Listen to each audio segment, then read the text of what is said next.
Halo, halo, apa kabar? Assalamualaikum warahmatullahi wabarakatuh. Senang sekali bisa kembali menjumpai Anda semua. Ini banyak kali yang nanya-nanya kemana nih, off the record nggak muncul-muncul. Nah, sekarang kita muncul lagi ya di akhir pekan menemani Anda semua. Terus bersama kami, saya Hersu Beno Arif.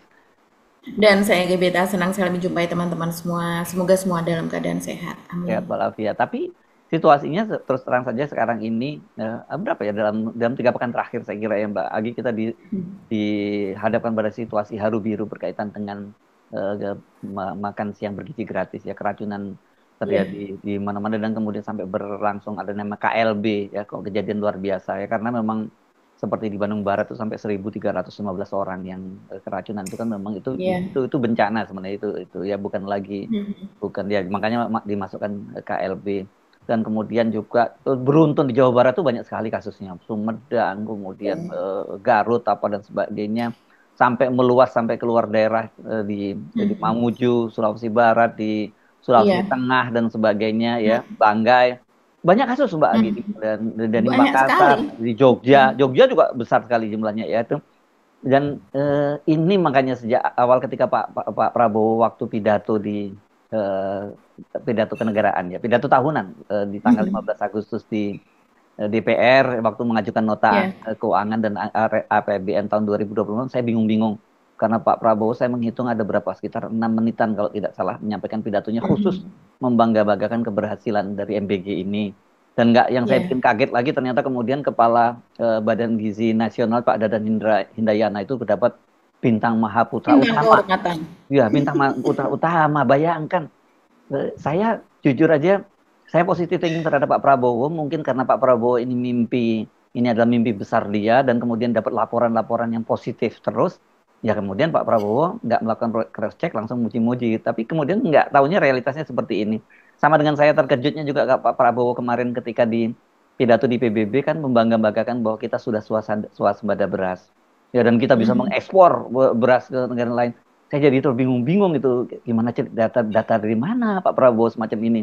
Kalau tiba-tiba kemudian saya bingungnya kalau sampai di mana, di New York Pak Prabowo ketemu bilateral dengan presiden negara lain dan kemudian minta impor beras dari Indonesia dan disetujui, itu apa yang terjadi nantinya. Sementara kita sendiri situasi di dalam negeri masih seperti ini.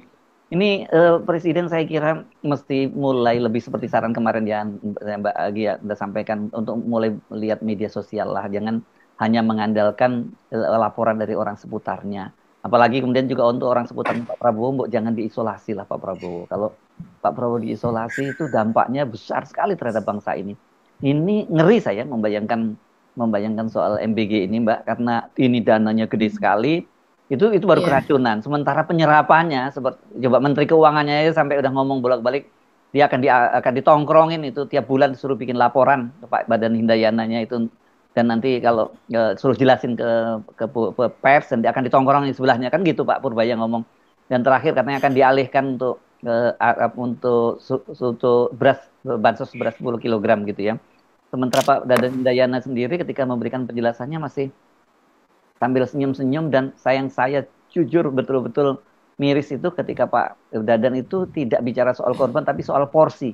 Jadi dia bukan menyebut jumlah korban, kata dia waktu tanggal 22 ya Pak, 2 Iya. September, dia menyatakan bahwa dari 1 miliar porsi yang sudah kita, yang bermasalah cuma 4.711 porsi, kata dia. Jadi dia mengganti kata orang korban itu dengan porsi yang bermasalah.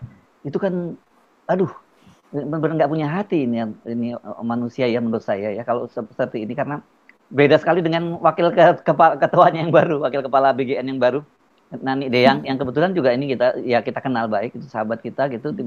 Dia nangis karena menurut dia kita bukan juga ngomong soal satu orang yang korban, kata dia. Itu satu orang korban itu bagi keluarganya itu luar biasa loh Mbak Agi. Saya jujur lihat video-videonya itu ngenes, saya membayangkan sebagai orang tua itu, kalau saya menghadapi situasi itu seperti apa gitu. Tapi tidak kami duga ternyata saat ini luar biasa masalah yang terjadi. Itu sebabnya saya tidak pernah akan mau menyebut angka atau apapun yang terjadi, karena ini bukan masalah angka. Tetapi satu nyawa pun, satu anak pun sakit, itu adalah menjadi tanggung jawab kami, adalah kesalahan kami sebagai pelaksana untuk harus memperbaikinya secara total.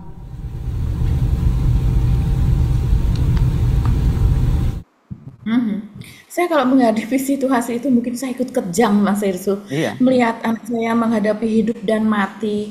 Karena banyak sekali korban itu yang tidak hanya sekedar muntah-muntah, mual dan sebagainya, tapi betul-betul yang tidak bisa bernafas, kemudian engap begitu ya. Berjuang Dan hidup dan mati ya kesannya itu ya Mbak ya. ya, seperti matanya seperti terbalik, halusinasi sampai harus disadarkan, digoyang apa dan sebagainya. Dan saya membayangkan situasi ini terjadi secara serempak, yang dimana belum tentu puskesmas itu siap, belum tentu rumah sakit terdekat itu siap. Makanya mereka dikumpulkan di GOR, mereka dikumpulkan di aula kecamatan dan sebagainya. Begitu juga belum tentu ada kesiapsiagaan untuk bantuan pernafasan, oksigen dan sebagainya. Terus juga obat-obat yang untuk obat-obat P3K yang untuk pertolongan pertama begitu. Ambulan juga melihat begitu, ambulan Liweran ya Bu, gitu mondar-mandir ya. Ya, mondar-mandir nggak berhenti dan mereka antri untuk bisa segera menggotong anak-anak itu begitu. Suara hiruk pikuknya seperti dan kepanikan dari orang tua yang baru ditelepon, baru mengetahui, lari-lari dengan berteriak, dan pada saat itu mengetahui anaknya belum mendapat penanganan yang semestinya karena masih berada di lokasi pertama penanganan sebelum dibawa ke rumah sakit. Saya sangat-sangat bisa membayangkan, dan terlihat para korban itu kan berada di sangat berdekatan satu sama lain. Kipas dan AC yang sangat terbatas, dalam keadaan mereka pasti baunya kan luar biasa Mas Irsu karena semuanya muntah. Jadi saya bisa membayangkan itu suatu situasi darurat seperti apa. Sedangkan di dalam keluarga saja saya pernah juga mengalami ibu saya ketika itu salah makan di sebuah tempat makan, dan itu berhari-hari Mas Irsu kolapsnya, dan dia merasa ini sepertinya udah mau pergi begitu karena saking merasakan sakit di perutnya dan di dadanya itu sesak. Jadi memang dan kondisi korban ini kan berbeda-beda antara satu dengan yang lain. Ada yang memiliki alergi, ada yang memiliki berbagai macam keadaan tubuh mereka. Jadi dalam hal ini betul-betul memperlihatkan mitigasinya, dan juga kajian publiknya sangat kurang atau kalau dibilang tidak ada. Bahkan ini kan juga biayanya tidak ditanggung oleh BPJS kan Mas Irsu. Jadi ini biaya ditanggung oleh Pemda setempat, yang artinya misalnya dia bupati atau wali kota di mana dana mereka sekarang itu sudah dipotong dari pusat ya, dana transfer ke daerah itu sudah semakin mengecil, ditambah kalau mereka daerahnya menjadi tempat bencana, apalagi menjadi KLB, yang artinya mereka harus menggelontorkan dana yang harusnya dipakai untuk alokasi lain, akhirnya dialokasikan ke sini. Jadi memang ini situasi memang sangat-sangat pelik begitu ya. Dan ya Pak Prabowo, ayo Pak Prabowo untuk baca sendiri berita, untuk mendengarkan sendiri berita dimanapun Pak Prabowo berada, pecahkan itu tembok itu yang ada di sekeliling Pak Prabowo itu begitu. Saya melihat kemarin Wakil Kepala BGN Badan Gizi Nasional Mbak Nani SD yang begitu menangis, saya langsung paham karena pasti dia terkejut. Dalam bayangan saya dia sangat-sangat shock ketika masuk ke dalamnya. Begitu amburadulnya ini program ini. Jadi program ini kemudian kalau kita sebagai orang luar melihatnya ini bukan program, ini proyek gitu. Ya. Karena beda antara program dengan proyek. Program itu betul-betul terencana, SOP-nya jelas. Sementara di sini hanya imbauan yang belum tentu itu dilaksanakan. Seperti misalnya ada bupati atau dinas kesehatan gitu yang mengatakan ini gimana guru-gurunya, kok guru-guru tidak mengantisipasi dengan makanan datang dan kemudian mereka mencicipi sebelum anak-anak itu makan. Hey, dari misalnya satu sekolah itu misalnya ada 500, 600 bahkan lebih, sekarang banyak sekolah yang muridnya sedikit ditutup sehingga digabungkan menjadi salah satu sekolah yang besar gitu. Itu kalau seandainya dia mencicipi, coba korbannya seperti apa? Misalnya dari 500 murid yang menjadi korban 150.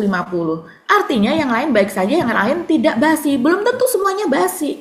Bisa jadi basi sebagian. Jadi kalau seandainya kita organoleptik kita mencicipi, belum tentu itu mewakili semuanya, begitu kan? Dan kemudian juga seperti Dadan Hidayana juga mengatakan misalnya itu hanya masalah pengantaran saja yang terlambat. Itu bukan hanya, jangan pernah pakai kata hanya untuk kasus seperti ini. Itu kesalahan prosedur. SOP-nya seharusnya dibuat SOP yang sangat-sangat rigid, sangat-sangat tegas begitu di situ, yang kalau seandainya tidak dipenuhi itu harus ada pidana di dalam itu begitu. Orang yang jadi artinya kalau ada SOP, ada pelanggaran, konsekuensinya pidana. Kalau tidak ada SOP, apa yang dilanggar? Jadinya hanya Mas jam berapa? Oh, seharusnya jam segini. Mana aturannya? Jadi ini kan ada satu seperti yang di Bandung Barat ditelusuri salah satunya karena misalnya masak lauk begitu itu dari jam 8 malam terus kemudian ditutup, terus besok paginya itu ditambahkan bukan pagi-pagi sudah terang ya, pagi-pagi subuh begitu dibuka lagi dan kemudian ditambahkan lauknya, ditambahkan nasinya dan sebagainya.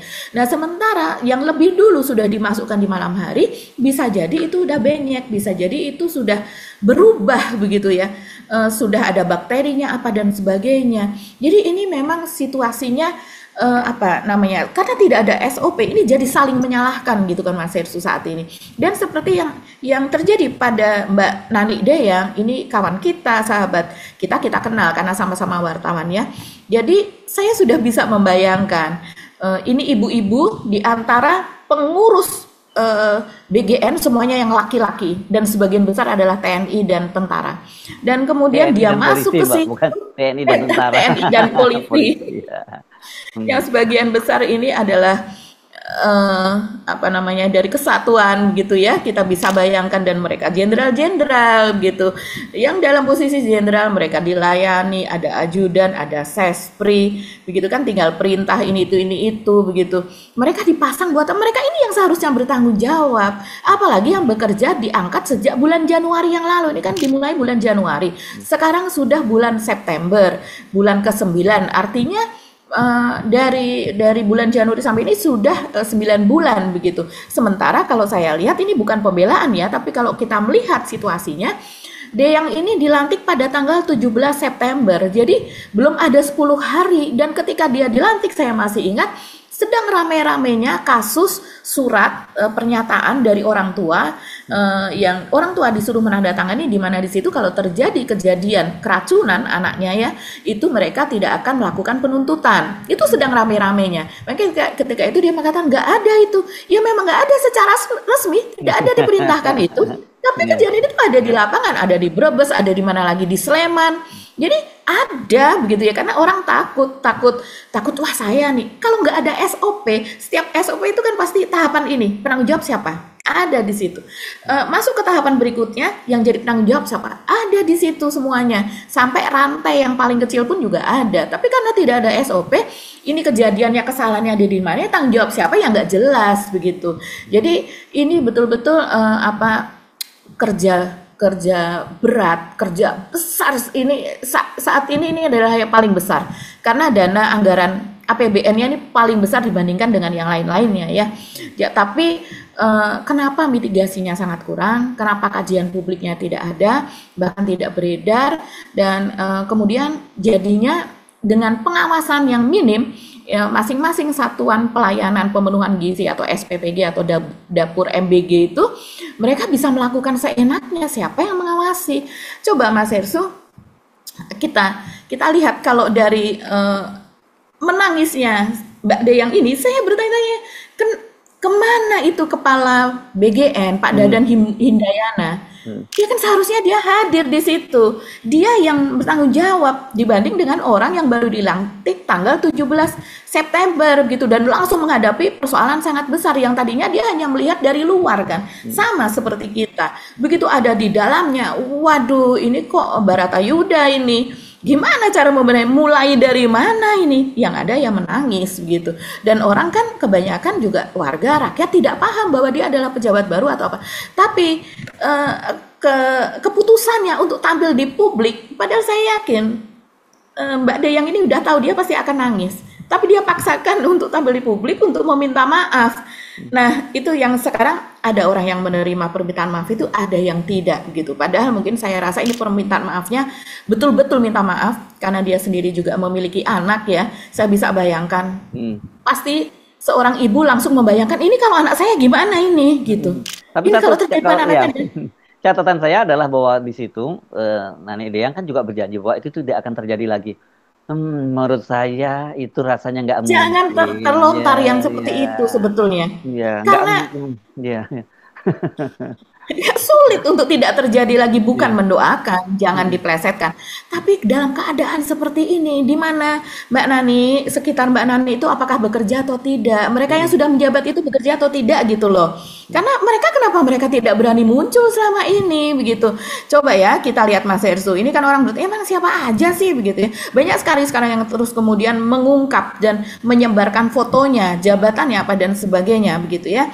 Ini misalnya salah satunya tuai sorotan masyarakat usai banyak kasus keracunan MBG. Inilah 10 petinggi BGN yang tak punya background ahli gizi. Itu sekarang yang beredar di masyarakat. Coba kita lihat siapa saja sih yang ada di dalamnya.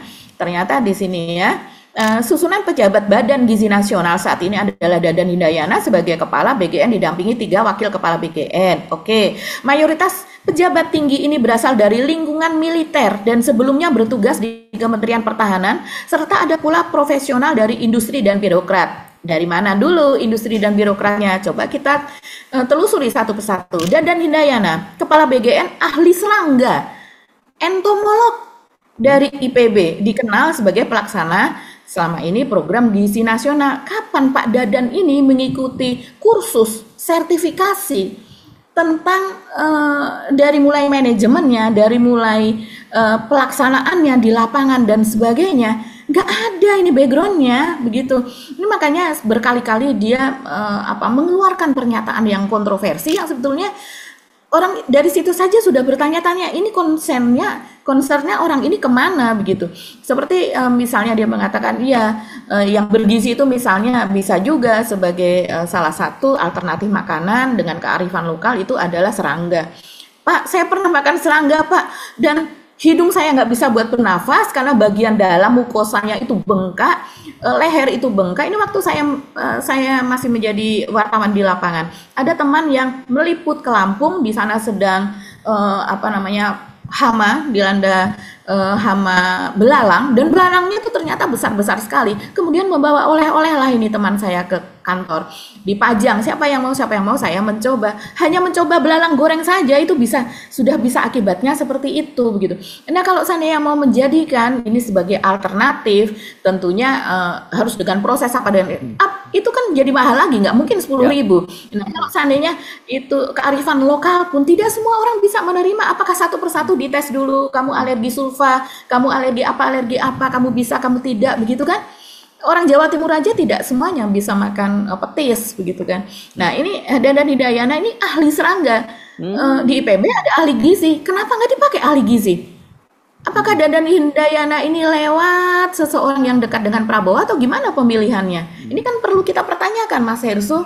Karena ahli gizi di IPB itu nggak kurang-kurang dan sangat terkenal. Bahkan ada jurusan teknologi pangan dan gizi, sekarang namanya apa ya? Mungkin sudah berubah. TPG kalau dulu, sekarang Tekpang apa teknologi pangan kalau nggak salah. Itu lulus dari situ itu akreditasinya A internasional.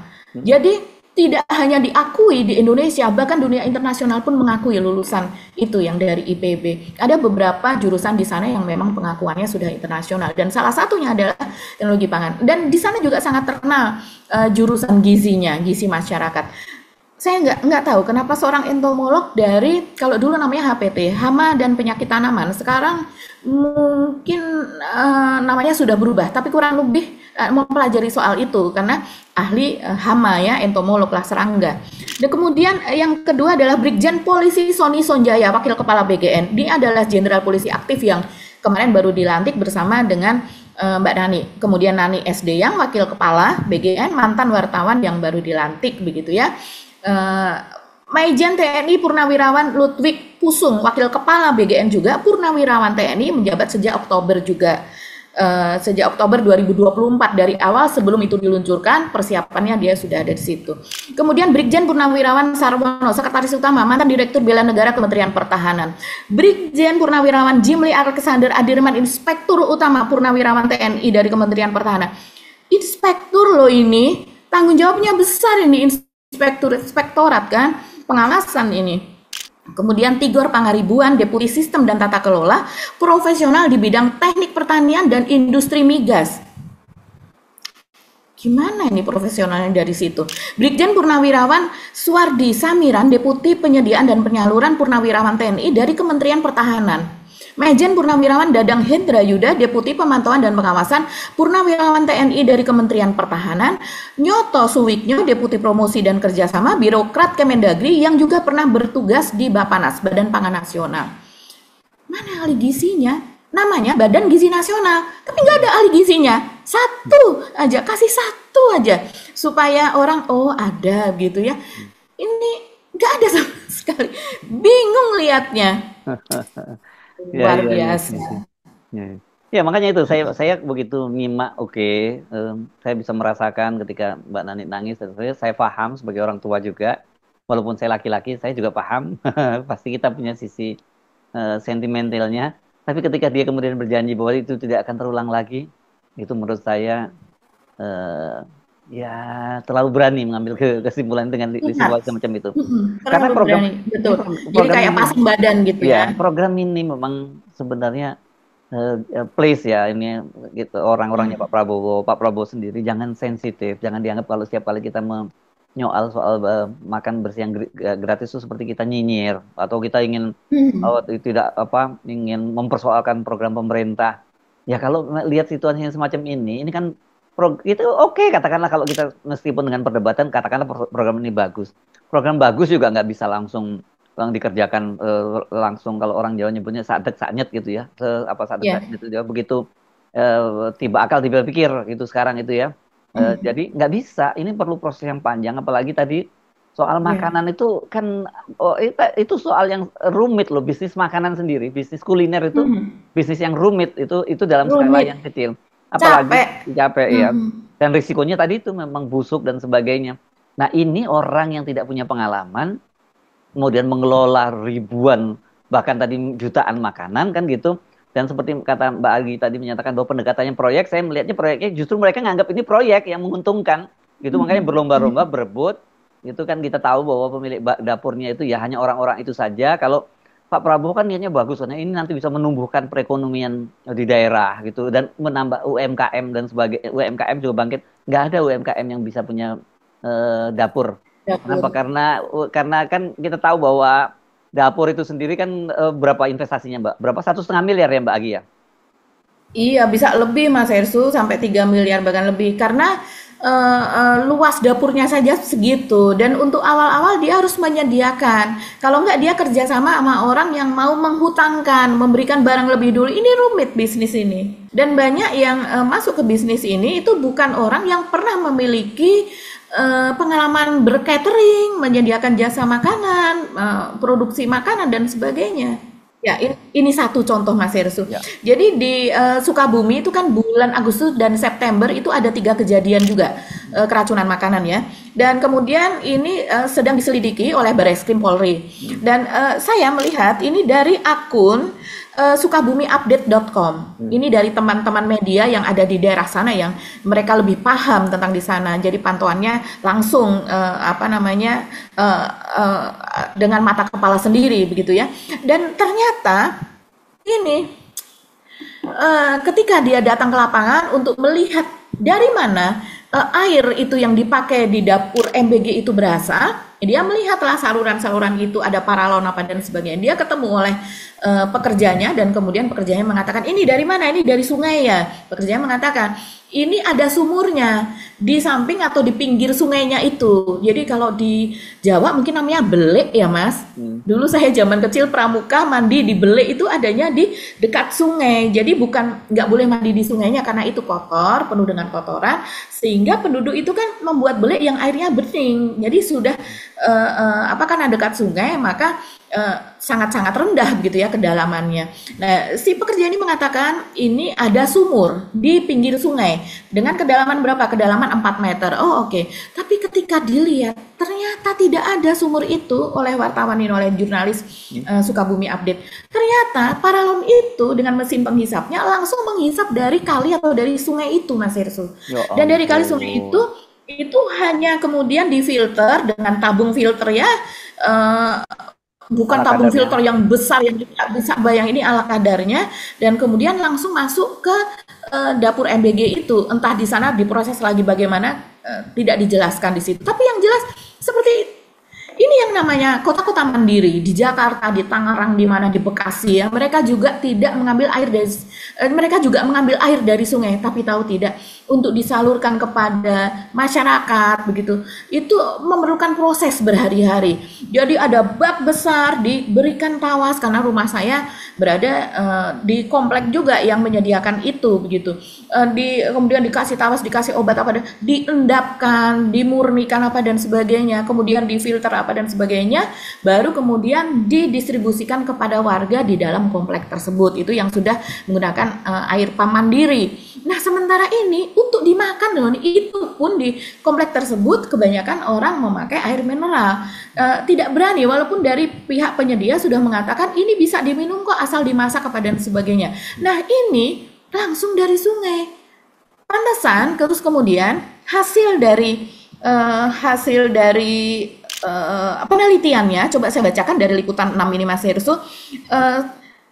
Kepala Dinkes Kabupaten, ini di Cidolok ya, ini di daerah Kecamatan Cidolok dan Cibadak. Kemudian Kepala Dinkes Kabupaten Sukabumi, Agus Sanusi menjelaskan hasil lab dari Balai Laboratorium Jawa Barat menunjukkan pola penyebab keracunan yang berbeda-beda. Ya, memaparkan rinci kesatuan Satuan Pelayanan Pemurnian Gizi itu ditemukan kontaminasi jamur Coccidioides immitis, ini susah namanya ya, pada semangka.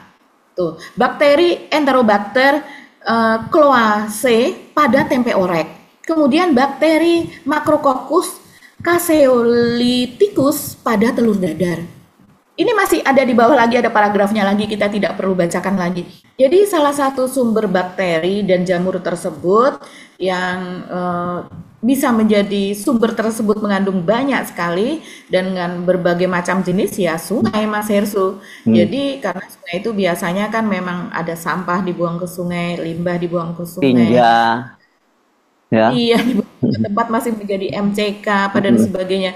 Jadi ini memang bahaya sekali. Nah, kalau seandainya ini sudah berjalan entah sejak beberapa bulan yang lalu MBG di situ, kan MBG ini kan memang dimulainya tidak serempak. Kemudian terjadi keracunan di situ. Ini salah satu faktor utamanya biasanya adalah faktor air memang. Selain juga higienisnya tempat memasak apa dan sebagainya, begitu juga jangka waktu pengiriman dari sejak itu tempat makanan itu ompreng itu ditutup, kemudian dibuka kembali apa dan sebagainya. Ada yang menjadi kekecewaan ya dari guru apa dan sebagainya, karena ada juga narasi-narasi seperti di Indragiri Hilir di kabupaten di sana, itu dinas kesehatannya malah mengatakan jangan-jangan ini ada seperti bakteri coli apa dan sebagainya, itu memang sering dijumpai ya, itu dari air juga, jangan-jangan karena anak-anak ini cuci tangannya tidak bersih katanya. Nah, ini yang menimbulkan kemarahan. Jadi malah saling menyalahkan ya, karena SOP yang tidak jelas, terus kemudian pengawasan. Ya, itu Pak Prabowo kan pernah menyinggung soal itu, kemungkinan bakteri itu katanya cuci tangannya nggak bersih. Pak Prabowo pernah loh itu pernah menyampaikan pernyataan, iya, dan saya yakin Pak Prabowo pasti juga dapat masukan yang juga salah. Oke, tapi kalau hanya karena cuci tangan nggak bersih, masa sampai dampaknya seperti itu kan gitu ya, Mbak? Iya, betul. Jadi ini carut-marutnya banyak sekali. Tidak heran kalau kemudian saya khawatirnya ya, kalau khawatirnya akan menjadi makin banyak demo-demo dari di daerah gitu Mas Esu. Kalau seandainya ya kita kan tidak menyangka yang terjadi di Pongkor itu dari sejak beberapa hari kan itu berturut-turut dan kemudian bertambah lagi dari yang sebelumnya dari SD SMA dan sebagainya kemudian SMK juga dan beberapa sekolah begitu yang ternyata setelah ditelusuri yang memang banyak itu dari dapur yang sama. Coba kita melihat satu lagi nih ya. Kita tambahkan saja. Ini kenapa pada waktu Anies melakukan makan ini juga gitu walaupun kan kalau di Jakarta tidak tiap hari ya hanya berapa kali sepekan ataukah hanya satu kali sepekan gitu tapi yang sebelumnya kan hanya susu kacang hijau dan sebagainya kan akhirnya juga makan yang seperti ini begitu. Jadi itu berkembang dimulainya dari hal yang kecil dulu terus kemudian menjadi makan besar. Nah yang di Jakarta ini coba kita lihat kenapa selama sekian lama tidak terjadi keracunan begitu ya. Coba kita lihat berapa sih yang di ini. Semasa memimpin Jakarta, Anies memiliki program pemberian makan gratis kepada siswa SD melalui program pemberian makanan tambahan anak sekolah, PMTAS namanya. Di Tambahan 459 sekolah. Iya. Banyak ini Mas Ersu, 459 sekolah yang tersebar di 53 kelurahan.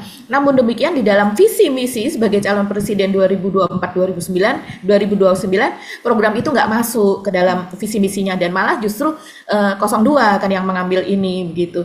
Dan kalau kita masih ingat Rahayu Saraswati anggota DPR keponakan Prabowo yang kemarin mundur, dia mengatakan kalau soal melanjutkan kami memang selalu bicara keberlanjutan dan penyempurnaan. Jadi hal-hal yang baik kita lanjutkan dan sempurnakan.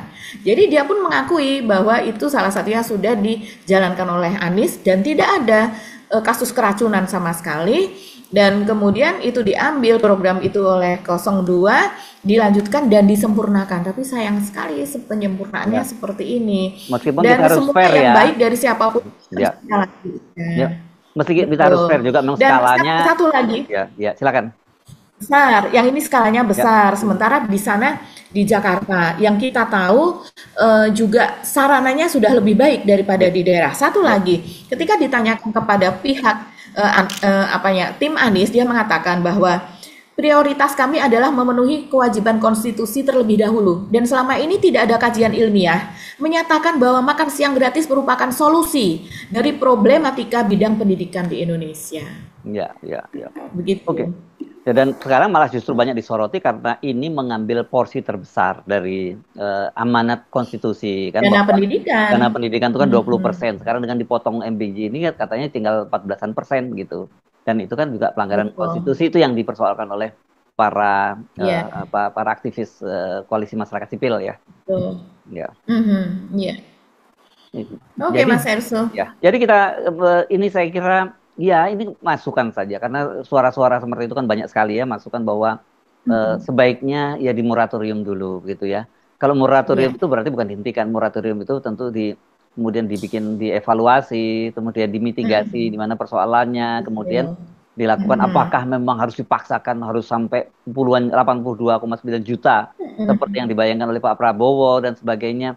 Saya kira sebenarnya nggak perlu merasa itu jadi kehilangan muka dan sebagainya lah pemerintah ya karena memang kerja besar nggak perlu. Jadi keselamatan itu kan paling utama ya, keselamatan warga itu doktrinnya kan begitu, keselamatan warga itu paling utama. Dan kalau kemudian ini terus dipaksakan terus tanpa ada di moratorium dan kemudian dilakukan mitigasi dan sebagainya, ini bisa jadi bumerang. Alih-alih kan kita tahu bahwa tentu ini akan jadi catatan program andalan Pak Prabowo dan tentu saja ini yang nanti akan jadi success story Pak Prabowo. Diharapkan kan semacam itu ya Mbak Aki. Ya boleh-boleh aja namanya seorang presiden, dia punya visi misi dan dia menganggap itu bagus dan kemudian dia membayangkan kalau diterapkan itu bisa mendongkrak nama baik dia, popularitas dia, elektabilitas dia. Boleh saja. Tapi kalau kemudian realitasnya terjadi seperti ini, ya nggak boleh juga kekeh gitu dan kemudian menilai orang yang mengkritisi program ini dianggap nyinyir gitu ya, dianggap semua program baik dari pemerintah itu kok justru dilawan. Enggak, kita enggak melawan program pemerintah, justru kita mengingatkan hati-hati karena alih-alih ini nanti jadi program yang mercusuarnya Pak Prabowo, tapi justru malah ini justru menjadi program yang bisa merusak kredibilitas Pak Prabowo. Itu yang catatan dari kita. Ya Mbak Agi ya? Iya, iya, betul. Apalagi kalau seandainya memang sekarang ini sedang, kalau saya lihat buzzer itu banyak sekali mengatakan bahwa ini sepertinya sabotase untuk menjatuhkan Iya, Pak Prabowo. yang Teliti enggak. dulu, Iya, investigasi dulu, begitu iya. ya. Nah, Karena memang keadaan di Indonesia seperti ini, masih yang sedikit saja ya. Kalau yang namanya ahli gizi, itu dia tidak hanya soal menghitung kalori saja, tidak. mm, Bahkan dia menghitung, dia melihat dari penampakannya tanpa dia mencicipinya pun dia sudah tahu. Karena saya tahu, saya pernah satu kos dengan teman-teman dari jurusan gizi itu. Dan mereka ini termasuk yang paling sibuk, yang termasuk yang sulit begitu Mas Irsu, apa namanya, biologinya harus kuat, hitungannya juga harus kuat apa dan sebagainya, dan perasaannya, matanya juga harus kuat begitu. Jadi mereka bisa menghitung ini akan tahan berapa lama, hubungannya dengan ini keadaan matahari terik nih dalam keadaan hujan, kelembabannya berapa dan kemudian jaraknya berapa, itu semuanya dihitung gitu. Jadi kalau seandainya dalam hitungan mereka tidak bisa, ya tidak bisa. Jadi tidak cuman sekedar menghitung seperti kemarin ada dokter siapa, Tan Sutien ya, atau mm, siapa yang ada di DPR itu Mas Hersu, yang suaranya keras sekali, ini adalah ahli gizi senior, itu viral pernyataannya, dan dia mengatakan jangan dikasih burger lagi, jangan, karena beberapa tempat udah mungkin apalagi yang anak-anak pasti suka ya burger, dan sekarang kan mulai ada larangan ya untuk makanan ultra ultra proses, itu bukan makanan bergizi, padahal katanya mau ngasih makanan bergizi begitu. Dan dia mendapati, dia sendiri terjun ke lapangan, mengatakan yang dipakai adalah mereka para fresh graduate yang baru lulus, yang disebut ahli gizi. Jadi mereka ini lulusan gizi tapi yang belum memiliki pengalaman. Jadi yang dihitung hanya faktor soal kecukupan gizinya saja. mm. Mereka belum banyak memiliki pengalaman, itu yang disayangkan. Padahal satu dapur MBG bisa Ya, memproduksi ribuan, sekitar 3.000 sampai 3.500 porsi makanan per hari. oke, Mbak Agi, kita ketemu lagi insya Allah. Tetap semangat, tetap jaga akal sehat. Saya Harus Bunarin. Dan saya Gibeta, terima kasih atas perhatian teman-teman semua. Tetap berakal sehat. Wassalamualaikum warahmatullahi Waalaikumsalam wabarakatuh. warahmatullahi wabarakatuh.